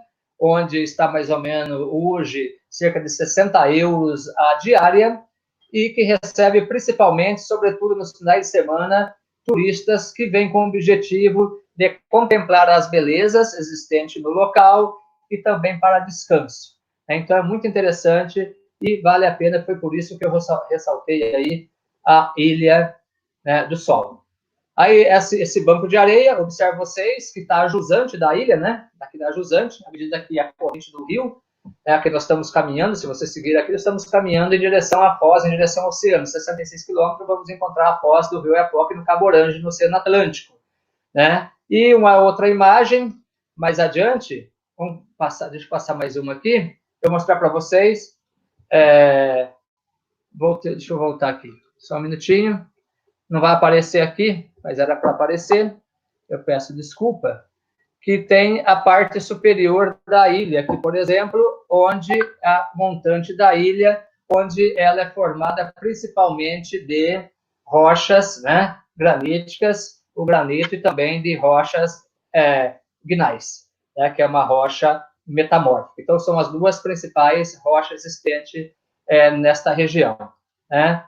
E mais adiante, vamos aproximando, já do final, aqui nós temos uma pedreira, a pedreira desativada. Essa pedreira data de 2002, na época da pavimentação da BR-156, aquela que eu mostrei e mencionei anteriormente, que ainda restam 112 quilômetros para pavimentar, mas a saída de Macapá até, né, para frente de Calçoene, ela está pavimentada, e os 50 quilômetros do Iapoque em direção à capital Macapá também, e ficou, então, este trecho de 110, 112 quilômetros não pavimentado. E vocês observam aqui, né, dá para observar claramente esse bloco rochoso, que é um granito, né, que é a rocha predominante. E aí fica muito fácil de você entender, né, uma geoforma nessa região granítica, porque quando a área ela é formada por granitos, é muito interessante que vai formando aquele terreno ondulado, muito comum no estado do Rio de Janeiro, São Paulo, na Serra da Mantiqueira, Minas Gerais, Espírito Santo, que são chamados mares de morro, aqueles relevos mamelonares, que são terrenos graníticos, né? E é muito interessante, lá no Amapá a gente encontra, então, esse tipo de terreno. E aí a gente fez esse trabalho dessa pedreira desativada, que poderia, né, esses daí são alunos da primeira turma de Geografia, o trabalho realizado pelo professor Halber, né, de cartografia, juntamente comigo aqui nessa disciplina de Geologia. Nós vamos mostrar, então, esses afloramentos e que realmente pode se desenvolver aí um ponto do geoturismo. Mas, como eu mencionei, que na verdade nós não temos praticamente nada de infraestrutura, consequentemente, esta área ainda vai demorar bastante tempo, um tempo significativo, para que realmente possamos mapear, colocar, né, uma placa, ou seja, um painel interpretativo para que as pessoas possam entender o que realmente é isso daí naquela região. Aqui a Chácara do Paraíso é um dos principais atrativos de pontos turísticos do Iapoque, essa Chácara do Paraíso, né? Ela é muito importante, ela possui vários chalés onde recebe o turista. E toda vez que você vai viajar ou não viajar, seja o guia de turismo, o geógrafo, professor de geografia, ou enfim, precisa naturalmente de fazer uma boa alimentação. Ou seja, temos que ter bastante energia para que realmente possamos entender as paisagens do Amapá, as paisagens do Brasil, as paisagens do mundo, né? E existe lá belíssimos pratos, entre esse que eu mostrei, que deu uma vontade bastante grande aí para você que está nos ouvindo, nos assistindo, né? E vai ter uma bela janta daqui a pouquinho. Então, esta é a Chácara do Paraíso, Oiapoque, a qual mando um abraço lá para os proprietários, que não é o único, né, local, mas é um dos principais locais existente para receber o turista. E é bem interessante porque nós temos uma carência muito grande lá em Oiapoque, a gente vem falando com os alunos, com os acadêmicos, inclusive, com pessoas de outras regiões do Brasil, que lá existe um potencial bastante grande, não somente o Oiapoque, o Amapá, enfim, outras partes do Brasil, e que realmente nós temos pouquíssimas pessoas, ou quase ninguém, pessoas qualificadas realmente para trabalhar isso. Por exemplo, a formação e a construção e mapeamento de trilhas, nós não temos praticamente nada. Então, o proprietário aí desta pousada, saindo na frente com uma visão diferenciada e mais, podemos dizer assim, mais avantajada em relação aos demais, ele vem proporcionando, né, um atendimento bastante interessante, vem estudando, fazendo curso no Sebrae, etc., e naturalmente vem ganhando muito mais dinheiro do que os outros. Então, isso é muito importante e devemos salientar. Mais uma, e aqui foi uma visita que nós fizemos, né, aí está o casal, né, a nossa aluna, o esposo dela, enfim, aquela que eu mencionei, a Francinete Correia, que vem fazendo um trabalho de mapeamento aí conosco, e mais uma, e já estamos aproximando, acredito que já falamos uma meia hora aí, né, Irlanda? E nós já vamos encerrando, olha só aí o casal de ganso, então a chácara bastante interessante, e com isso ele vai agregando valor, né? Aí um chalé, já hoje são 12, né? Já aumentou para 14, 16 chalé, ela vem aumentando consideravelmente o número de chalé, porque a procura está sendo bastante grande, e é uma das pessoas, na verdade, que por meio da educação, por meio de formação, né, pelo Sebrae e outros cursos que ela vem realizando, não somente no Brasil, também como na Guiana Francesa, ela vem conseguindo ter uma visão diferenciada e, com isso, obviamente, ela vem conseguindo o seu público-alvo. Né? Aqui é o quilômetro 9, o Rio Pantanari, uma área interessante também, pode, né, passar aqui.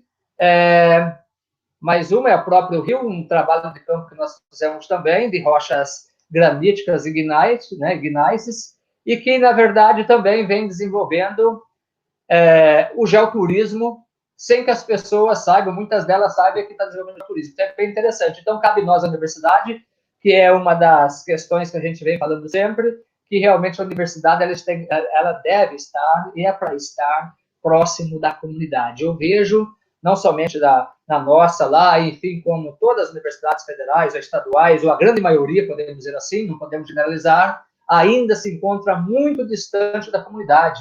Então, a universidade, ela tem que chegar à comunidade, trazer a comunidade para a universidade e começar o quê? Desmistificar aquela questão que é muito difícil, né? Que é impossível a ciência. Não, é possível sim você pegar o leigo, é você pegar a pessoa, ou o acadêmico, ou o ensino fundamental e médio, e começar a trazer de uma forma didática realmente esses conhecimentos, e com isso eles serão os transformadores, não somente dos seus colegas, e principalmente da família, e com isso nós teremos um mundo mais igualitário, que é um dos objetivos que tem nós, né, geógrafos, e também uma grande parcela da população brasileira e mundial. E com isso, né, mais algumas, 2 ou 3 aí, nós já vamos finalizar, Fernando. Olha só que belíssimo aí, dias de domingo, principalmente no segundo semestre, né, que é o que chamamos do verão amazônico, onde tem dias belíssimos, principalmente ensolarados com temperatura de 38, né, 35, 38 graus, são atrativos muito importantes para a população daquele município, também de todo o estado e também, né, sobretudo da Guiana Francesa, porque se torna caro para o poder aquisitivo daquela população. E para a gente finalizar, eu estou mostrando isso. Esse é um grande bloco rochoso que nós tivemos a oportunidade, inclusive, com a França, de nós medirmos isso daí. Né, o ponto mais alto aí encontra-se 86 metros acima do nível do mar,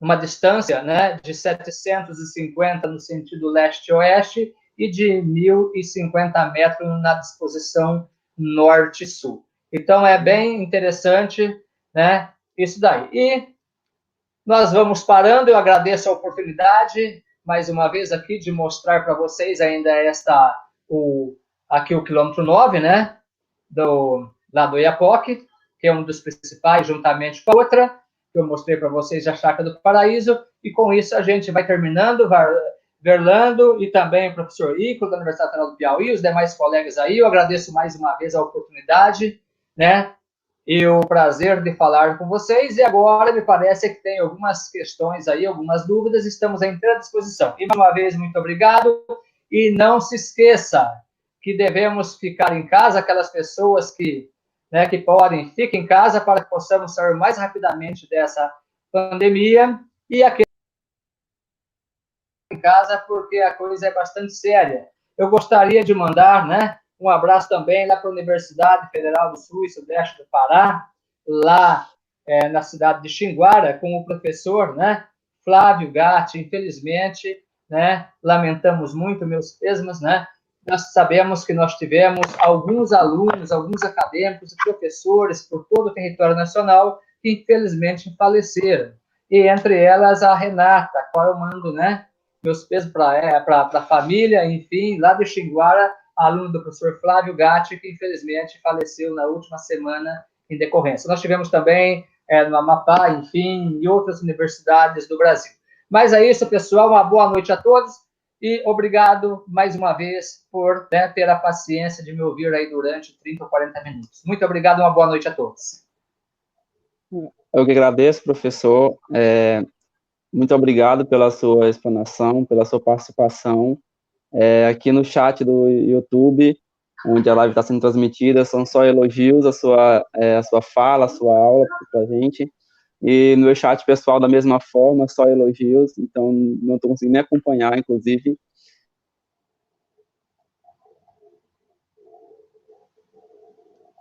Estava conversando hoje à tarde, foi algo que começou lá em 2017, onde a gente se conheceu pessoalmente, apesar de eu já ter lido, né, alguns trabalhos seus, e que resultou nisso, né, uma parceria assim que deu muito certo. A gente já está programando novos trabalhos aí, né, novas aulas posteriormente, depois do fim da pandemia.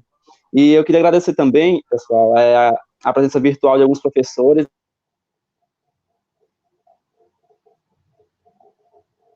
Professor Antônio Teixeira Guerra, que esteve presente também, muito obrigado, um prazer tê-lo assistindo a nossa programação.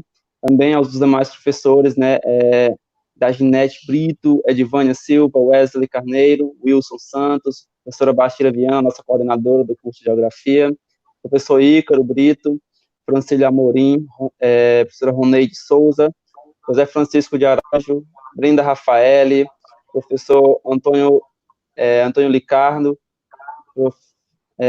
Davi Rabelo, Valdemir Santos, Walter Avelar, Flávio Gatti, entre outros que tiveram também, possivelmente, que a gente não conseguiu, talvez, pegar o nome, mas agradeço a presença deles por terem nos assistido. Também a todo mundo que se inscreveu no nosso evento, Quinto Dia do Geógrafo da UFP, e mesmo aos que não se inscreveram, mas que estiveram participando da nossa live. A gente tem pessoas de São Paulo, né, estado de São Paulo, do Paraná, Ceará, Maranhão, Amapá, do Pará, do Rio Grande do Norte, né, e do nosso... Algumas perguntas, professor, que eu gostaria de repassar, vamos separar em 3 blocos, e o senhor pode responder simultânea, né, as perguntas. Então, a primeira pergunta, eu acho que... Você está me ouvindo? Sim, estou ouvindo. Pois não, pode continuar. Eu acho que deu um problema aqui, só um momento. O problema acontece, mas faz parte do jogo. Na verdade, é uma realidade, né? Isso que nós estamos vivenciando, né? Essas aulas, essas palestras, na verdade, elas vieram para ficar, né? Então, nós somos aí como neófitos, né? Nessa área, são as primeiras que estamos realizando e, consequentemente, o ano que vem, daqui 5, 10 anos, vamos falar, olha só que grande evolução que nós tivemos. Então, isso é muito importante. Com certeza. Exato. Então, a primeira pergunta é a seguinte, professor. No contexto das ciências geográficas e da geografia física, quais as principais contribuições, né, do geoturismo para a preservação ou conservação ambiental e de que forma pode auxiliar no desenvolvimento local. E a segunda, mesmo o Brasil possuindo grande potencial para o geoturismo, por que esse potencial não é explorado ou aproveitado? Essas são as duas perguntas do primeiro bloco. Muito bem. Posso responder já, né? A Pode primeira sim. pergunta é qual a importância exatamente do geoturismo para a geografia? Foi aquilo que eu comentei no início, né? O geoturismo, quando na área tanto do geoparque ou um parque estadual, federal, área de conservação, enfim, onde ele estiver, um dos principais objetivos realmente é fazer o quê? É a conservação do local e também melhorar a qualidade de vida das pessoas. Né? A gente fala de uma cidade, de uma região, de um estado, de um município, enfim. Olha, teve um crescimento econômico, mas não teve desenvolvimento econômico. Então, são coisas diferentes. O que é o desenvolvimento, o que é o crescimento? Então, é muito importante, salutar, é fundamental, realmente, o geoturismo com uma determinada região, determinada área, justamente com o objetivo de fazer o quê? De manter aquilo conservado, né? Conservação, pela conservação, e também o desenvolvimento local. É por isso que é importante o turismo comunitário, como já vem sendo feito no Piauí, no Ceará, em outras regiões do Brasil, né? Mesmo aqui no Paraná, enfim, em alguns locais, esse turismo comunitário. Então, é fundamental. Mas, para isso, tudo que a gente vai desenvolver, qualquer atividade, nós precisamos de conhecimento, precisamos de pesquisas. Então, é fundamental. E a geografia, né, como essa ciência de ligação, essa ciência que tem essa visão sistêmica, essa visão holística, se torna muito mais fácil. Nada impede de qualquer outra área do conhecimento, mas para nós geógrafos, para os professores, de uma forma geral, se torna muito mais fácil fazer essa ligação, fazer esse trabalho juntamente com outras ciências. Então, é bem interessante. Né? Agora, a respeito do Brasil, o que acontece é o seguinte: o Brasil é bastante grande, um país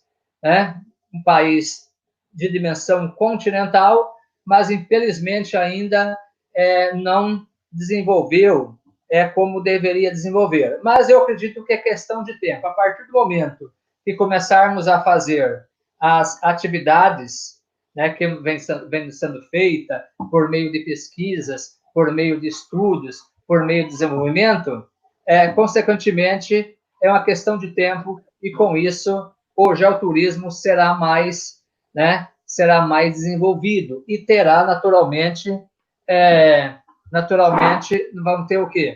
Naturalmente, um acesso maior de pessoas e de conhecimento, e com isso as coisas, acredito que vão se tornar muito mais fáceis assim de ser trabalhado, de ser pesquisado e também de ter acesso ao maior número de pessoas. Quando a gente fala do Brasil, 210 milhões de pessoas, as pessoas viajam bastante. No caso brasileiro, maior contingente de turistas brasileiros acaba sendo dentro do território nacional, mas não sei se recordam, no início eu comentei que 2 pré-requisitos fundamentais para o turismo. A pessoa tem que ter tempo e dinheiro. E agora você observou que o Brasil é um país, nós já sabíamos disso, nós geógrafos, e não precisa ser geógrafo para entender isso também, né? Que o Brasil é um país muito rico de gente pobre, ou seja, do ponto de vista econômico. Nós temos uma população bastante pobre, dá para observar durante a pandemia aí o que vem realmente acontecendo. E já queria também ter a oportunidade de mostrar que agora, nesse segundo semestre, o professor Antônio Teixeira Guerra, que está nos ouvindo, juntamente com sua esposa, um abraço para ele, para a esposa e para a Maju também, a sua filhinha, nós vamos, aí no norte e outras regiões do Brasil, nós iremos publicar o livro, juntamente ele, a esposa e eu, que foi, inclusive, o resultado do pós-doutorado que você falou, que eu tive a oportunidade de trabalhar com ele durante 4 anos na FRJ, a geodiversidade e o patrimônio geológico, geomorfológico, aportes ao geoturismo no Iapoc. Então, uma pequena contribuição. E a ciência é formada desse jeito. O que eu falei aqui, de uma forma bastante rápida, a minha pretensão não foi fazer o quê?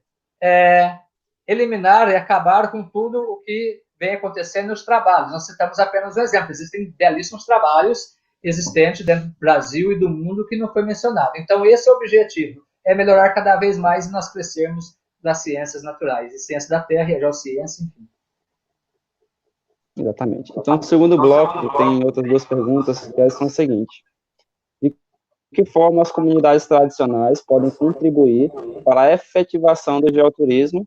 E a segunda pergunta, como está sendo discutida a questão geoética no âmbito do geoturismo, já que há uma interferência do homem no meio? Muito bem. A primeira... Eu posso repetir.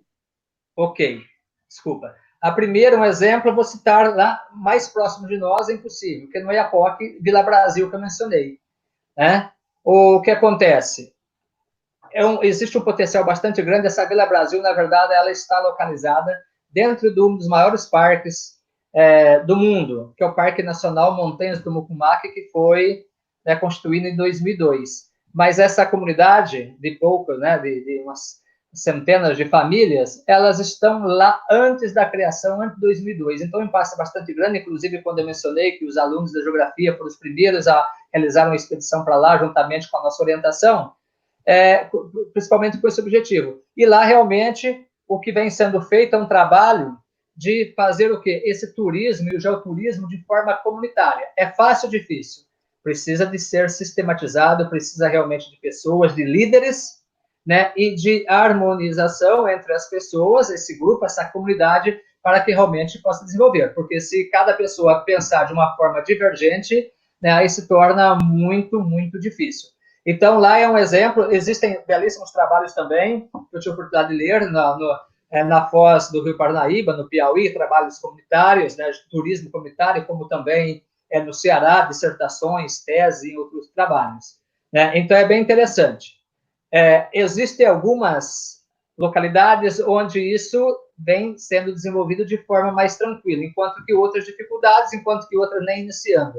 Então, como eu comentei, com essas nossas falas, com essas iniciativas que vocês tiveram aí, que realmente discutir, né, um maior número de pessoas, obviamente vão surgindo novas ideias e, com isso, num curto espaço de tempo, acredito que isso será possível, já vem sendo desenvolvido e, consequentemente, se vai desenvolver mais rapidamente ainda.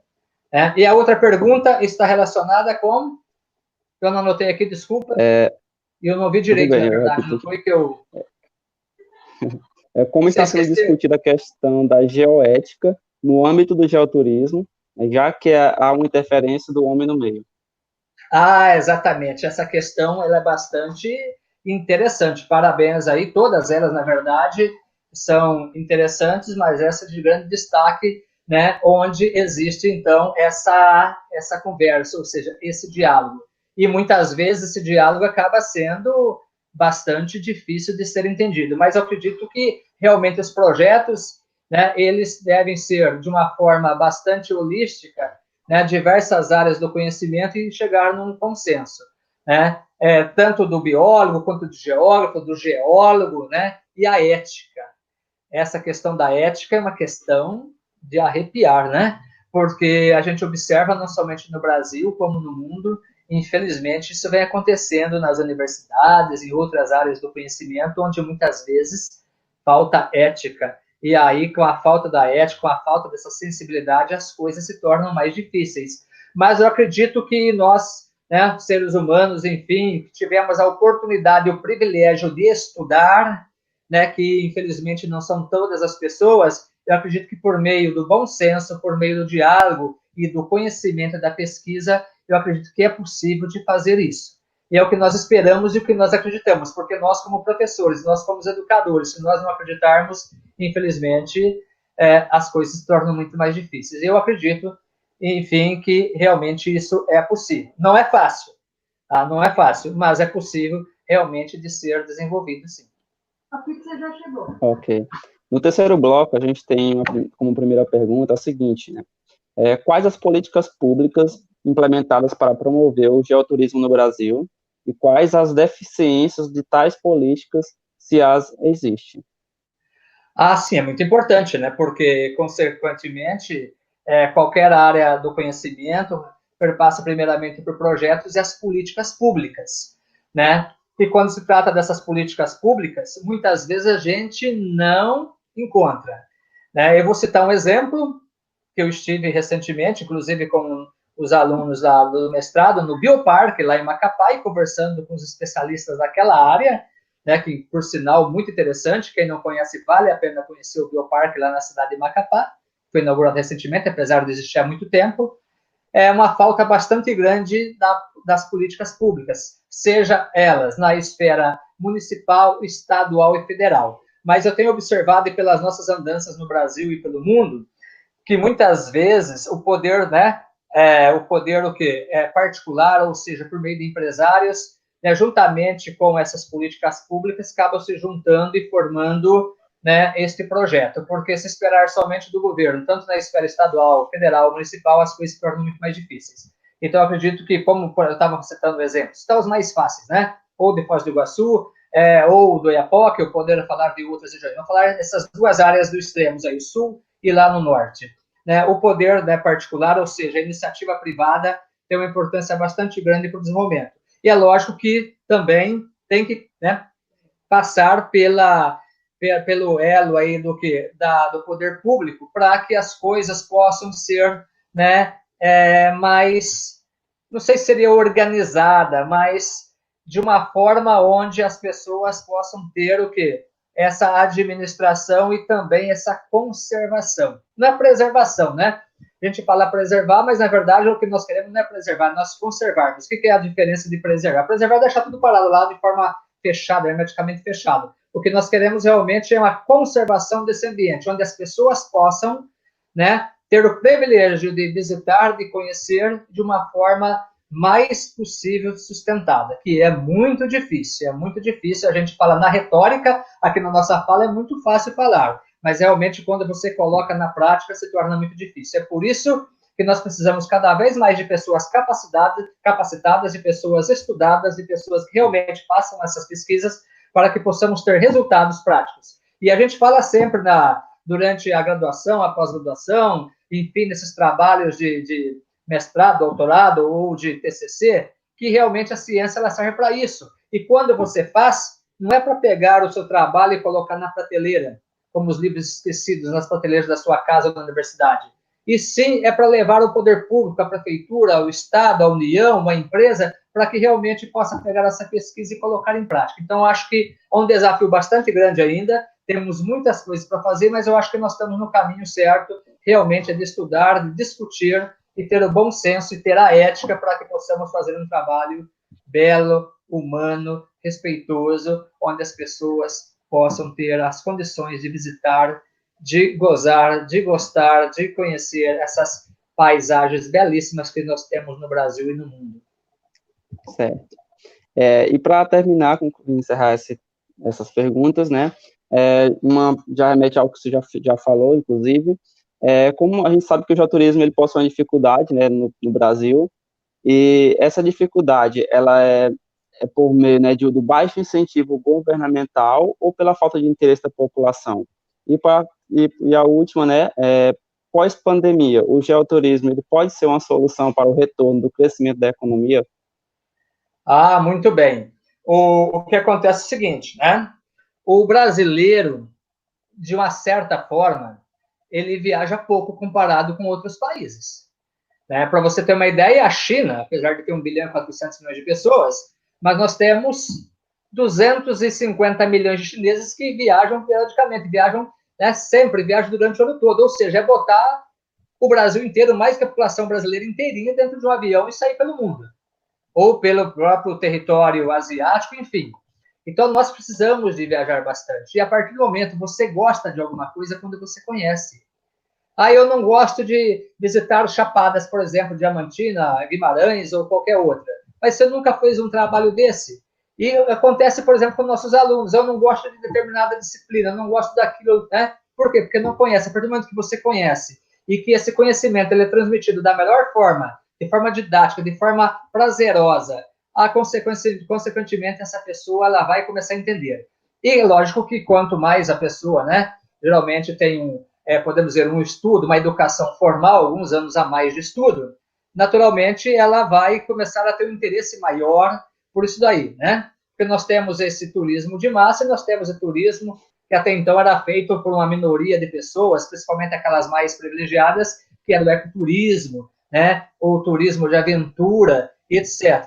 E eu acho que a tendência ela é melhorar. E uma das questões, indiscutivelmente, é o marketing. O marketing, ou seja, é você fazer, né? Se você fizer a divulgação do turismo, do geoturismo e da importância que ele tem para a comunidade, para a população, consequentemente ele vai crescer e vai crescer cada vez mais. E naturalmente, a partir do momento que as pessoas começam a viajar mais, elas vão ter uma visão diferenciada de mundo, ela vai começar a ter um conhecimento totalmente diferente do que aquilo que ela passava, né, viajando o tempo todo ou visitando e não tinha interesse nenhum. Você pega, por exemplo, você que está no Piauí, né? Você está no Piauí e sai, por exemplo, de Teresina e vem em direção a Brasília. Você vai passar por paisagens belíssimas, passa 20, 30 vezes e não consegue enxergar. Você vê, mas não enxerga. A partir do momento que você começa a realmente entender o que está por trás de tudo aquilo lá, a formação geológica, geomorfológica, a importância daquilo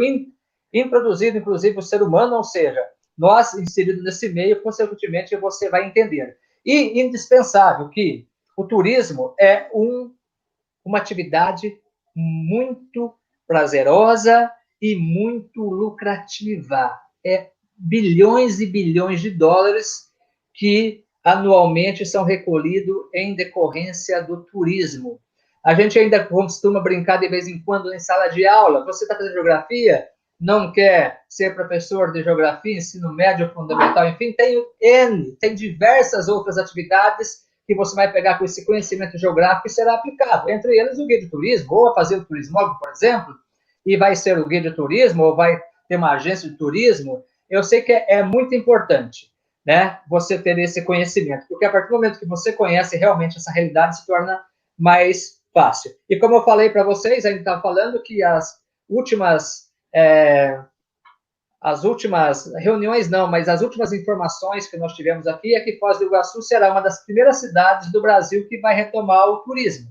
E, consequentemente, mais de 50% da atividade econômica do município de Foz do Iguaçu é proveniente do turismo, seja que o turismo de fronteira, Itaipu Nacional, Parque das Aves, Cataratas do Iguaçu, Paraguai, Argentina, de jogos, enfim, turismo de compras no Paraguai, enfim, é muito importante. Então, acredito que realmente nós devemos apostar. E essa pessoa que fez aí esta pergunta, se realmente o Brasil vai ter ganhos com isso, indiscutivelmente vai ter. Nós precisamos aprimorar bastante e qualificar principalmente as pessoas que trabalham com o turismo. Ainda uma falta bastante grande de pessoas qualificadas, pessoas treinadas, pessoas realmente entusiasmadas e com uma vontade imensa de mostrar de forma harmônica, de forma muito interessante, as paisagens turísticas, sejam elas urbanas, rurais, de água, né, enfim, de geológica, geomorfológica. Então, acredito que nós estamos no caminho correto e daqui a 10, 15, 20 anos, consequentemente, todos que estão nos ouvindo nesta noite, de segunda-feira, 18 de maio, né, vai relembrar e falar realmente, eu acho que nós estávamos no caminho certo e as coisas tendem somente a melhorar. É por isso que nós estamos aqui na Terra, o ser humano, é realmente para que possamos ter um mundo melhor e mais igualitário. Certo. Inclusive, professor, alguns outros professores que estavam assistindo, né? Aliás, queria ressaltar também. Fique à vontade. Sou Leilson Santos e também ambos aqui do Piauí. E o professor Carlos Moraes, né, do Canadá, também acompanhou nossa live pelo YouTube. E alguns dos professores estão convidando você, né, para vir, quando vier ao Piauí, a gente já sabe que você vai vir ainda este ano aqui no Piauí, então para conhecer o Parque Nacional da Serra das Confusões, né, o Delta do Parnaíba e também o Cânion do Rio Poti. Então, acreditamos que você vai gostar bastante. Fica aí o convite estendido a você. Eu agradeço, Fernando. E é o seguinte, eu viajo muito mesmo, no Brasil e fora do Brasil, pelo menos uma vez por mês. Eu sou o geógrafo que viaja realmente, não é aquele de gabinete, não, eu gosto de ir a campo. E quando você vai a campo, você aprende muito. Né? Porque está cheio de geógrafo, infelizmente, desculpa eu falar, de gabinete. O cara está aqui no Paraná, São Paulo, ou em qualquer outro lugar, vai pesquisar a Amazônia, onde pouco mais de 30% da Amazônia foi foi descoberta até agora e pesquisada, né? E aí se torna muito difícil. Então, geógrafo, historiadores, biólogos, enfim, todo cientista, todas as pessoas que estudam, né, que têm esse privilégio, né, de estudar e, enfim, tem que viajar, tem que conhecer, porque o mundo é belíssimo, é magnífico, realmente vale a pena. Muitas pessoas deprimidas, muitas pessoas para baixo nesse momento de pandemia, né? É um momento de repensarmos a vida, é um momento de a gente deitar, da gente de pensar, de ter o privilégio, primeiramente, de ter o dom da vida, de estar vivo, e de ter momentos de fazer o quê? De pensarmos, de ter imaginação, de ter percepção, né? Nós temos o mínimo para sobreviver, né? Felizmente, porque muitas pessoas não têm. Nós temos aí dos pouco mais de 7 bilhões de pessoas no mundo, mais de 1 bilhão de pessoas passam fome, né? E aqui no Brasil não é diferente, seja no Sul, no Centro-Sul, enfim, nós temos muita semelhança. Eu acredito que realmente nós, professores e todos que estão nos ouvindo, tem que parar, pensar um pouquinho, refletir que realmente nós somos pessoas privilegiadas e que nós temos que deixar algo para o povo aqui na Terra. E uma delas, independente se você é médico, se é engenheiro, se é professor ou se é o catador de reciclado, nós estamos fazendo a nossa parte. E uma das contribuições que nós temos que fazer, realmente, se é que existe a verdade, pela ciência, a verdade, ela existe até que não prove o contrário, né? As pessoas não viajavam o mundo, não davam uma volta ao mundo, porque o mundo não era esférico, a Terra não era achatada, como a Terra era plana. Como que você vai fazer uma volta numa coisa plana? Mas depois que descobriram que realmente a Terra é esférica e redonda, e se você consegue, você em casa que consegue medir a esfericidade da Terra, uma área de 40.076 km além do Equador, as coisas se tornam muito mais fáceis, e daí surgiu as viagens de circunnavegação. Então, esse paradigma que nós estamos quebrando nesta noite, ele é fundamental e muito importante para todas as pessoas que estão nos ouvindo. Nós temos que realmente acreditar que a vida é bela e que, por meio da ciência, a gente consegue transformar muitas coisas. E a geografia é uma das ciências mais antigas e mais belas que existe aqui na Terra, não menosprezando ela. A geologia, a astronomia, fantástica, as duas mais antigas, inclusive, a geologia e a astronomia, né? E juntamente com a geografia e com outras áreas do conhecimento aí. Eu agradeço mais uma vez a oportunidade de estar presente aqui. E qualquer pessoa que está ouvindo aí, professores, alunos de qualquer parte do Brasil, ou do Canadá, ou qualquer lugar, estamos à inteira disposição aí para fazer uma palestra, um bate-papo, trocar ideias e aumentar o conhecimento e as informações para que possamos ter esse mundo tão maravilhoso que nós vivemos, estamos inseridos. Muito obrigado mais uma vez, Fernanda. Por nada, professor. Eu agradeço mais uma vez a presença, a sua atenção para a gente. E desejo uma boa noite ao senhor. Eu tenho alguns avisos, né? Antes de dar os avisos, a professora Bachira Viana vai entrar aqui com a gente para agradecer ao senhor também. Só um momentinho. Boa noite, professora. Boa noite. Sou a professora Bachira, a coordenadora do curso de Geografia da Universidade Federal do Piauí.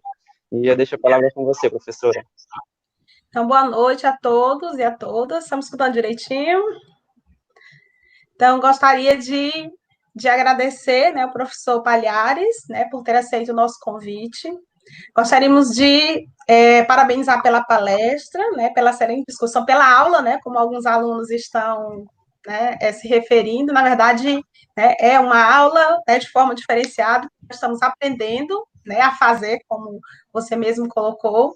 Então, agradecemos também a participação de todos com perguntas, né, no chat, né, a presença de todos, né, uma presença virtual, né, mas, né, que passaram, né, esse momento com a gente, aprendendo bastante, né, sobre o Pará, né, então, prazer conhecer, esperamos que também, né, daqui a alguns dias, possamos também estar conhecendo o Pará, né, a sua universidade, né.